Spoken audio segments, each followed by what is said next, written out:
शब्द वाटो धन धन लोका, तुका म्हणे पहा शब्दची हा देव, शब्दाची गौरव पूजा करते. संत तुकारामांनी शब्दाचं महत्व सांगणारा हा अभंग त्या काळात लिहिलेला आहे मित्रांनो. आणि साहित्य तरी काय आहे, हा सगळा शब्दांचा व्यवहार आहे, शब्दांच्या माध्यमातून चालणारा हा एक व्यवहार आहे. तुकाराम महाराजांनी त्या काळात त्या अभंगाचा आपण एक एक अर्थ, एकेका शब्दाचा अर्थ, एकेका कडव्याचा अर्थ जर बघितला तर आपल्या लक्षात येईल. आम्हा घरी धन, धन म्हटलंय, शब्दाला त्यांनी धन म्हटलेलं आहे. त्याला शस्त्र म्हटलेलं आहे, जीवाचं जीवन त्यांनी म्हटलेलं नव्हे नव्हे तोच देव आहे हे सुद्धा त्यांनी म्हटलेलं आहे. म्हणजे एवढं महत्व आमचं ते धन दौलत शस्त्र अस्त्र आणि तोच दैवत आमचं आहे. अशा पद्धतीनं शब्दाची महती त्यांनी गायलेली आहे किंवा ती सांगितलेली आहे. का सांगितली असेल, आपण आजही त्या शब्दामुळेच तुकाराम महाराजांना इथं आठवण करतोय. त्याची लक्षात घ्या. ज्ञानेश्वरांची आठवण आज आपल्याला का होऊ शकते, त्यांच्या शब्दामुळेच होऊ शकते. म्हणजे जे जी ही मंडळी होऊन गेली त्यांची आठवण आज होत असेल तर त्याचं कारण आहे त्यांनी लिहिलेले ते दिलेला आपला शब्द धन हे आहे. तुकाराम महाराजांनी त्या काळामध्ये दुष्काळ पडलेला असताना गावामध्ये स्वतःच धान्याचा कोठा गावकऱ्यांना वाटलं, धन संपत्ती वाटून दिली. ते त्यांचं त्याचा सावकारीचा व्यवसाय होता आणि त्याचे ते बाळ सुद्धा त्यांनी त्या इंद्रायणीमध्ये विलीन करून टाकल्या. पण त्याचं ती किती संपत्ती गेली काय त्याची मोजमाप आपण करत बसत नाही किंवा ते काही फारसं सांगत बसत नाही. पण त्यांचं जे धन त्यांनी दिलेलं आहे त्या धनावरून तुकाराम महाराजांची ओळख आपल्याला इथं होते. तर असे अनेक लेखक कवी होऊन गेले त्या काळामध्ये. त्यांची ओळख काय असेल तर ती शब्दामुळे किंवा या शब्द भांडारामुळे त्यांनी मांडलेले विचारधन दिलेले त्यामुळे होत असते.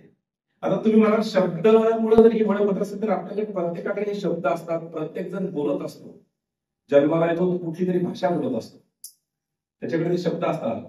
मग या प्रत्येकाची पण का होत नाही, तर ते तसंही शक्य नाही. त्याचं कारण असं त्या शब्दाला काहीतरी विशिष्ट अर्थ असला पाहिजे, त्या शब्दात काहीतरी असलं पाहिजे, त्याच्यानंतरच ते आपल्याला कळतं. मग आता शब्दाला अर्थ असला पाहिजे असं आपण जेव्हा म्हणतो तेव्हा मग शब्दाला अर्थ असतो का, असाही प्रश्न विचार केला तर त्या प्रश्नाचा विचार केला तर शब्दाला एक माझं वैयक्तिक मत असं की शब्दाला अर्थ तसा नसतो, कुठलाच अर्थ नसतो शब्द. तुम्ही मला असं कसं प्रत्येक आपण बोलतो ते समोरच्याला जात आहे त्याला अर्थ असतो, पण शब्दाला अर्थ या अर्थानं नसतो.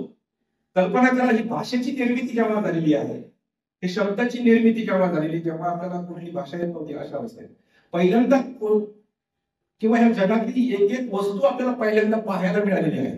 जसं आपण अलीकडच्या काळात आपण मोबाईल हा अलीकडचा आला, जर त्याच्या मोबाईलची निर्मिती झाली नाही त्याच्या अगोदर मोबाईल हा शब्द उच्चारला असता तर काय असतं, कल्पनाच नसते. आता मोबाईल म्हटल्यानंतर आपल्या समोर येतं एवढं, बरोबर समोर नाही, सतत हातात असतं. म्हणजे त्या शब्दाची निर्मिती तेव्हा झालेली आहे, त्याला तिथं अर्थ आलेला आहे. त्याच्या अगोदर हा शब्द मोबाईल शब्द नव्हता का, होताही नव्हताही. मोबाईल ही वर्ण ही स्वर व्यंजना तर होतीच ना, ही आवाज होता, ही ध्वनी होतीच.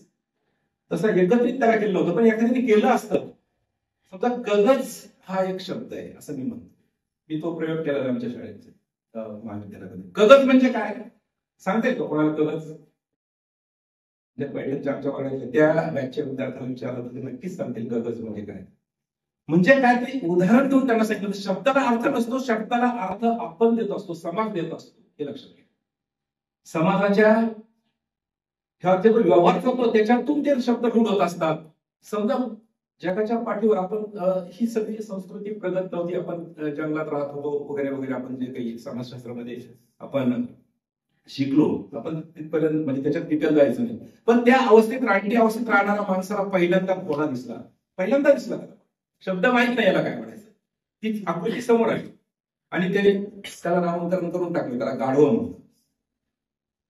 लक्षात सुरुवातीला पहिल्यांदा काहीच माहित नाही, हे समोर आलं हे गाढव आहे, आणि नंतर जे गाढव आहे ते पण दिसलं, मग त्याने त्याला घोडा म्हणलं. उलट झालं पाहिजे. सुरुवातीला पहिल्यांदा ज्याला घोड्या कोणीतरी म्हटलं असं त्याला घोड्याला घोडा.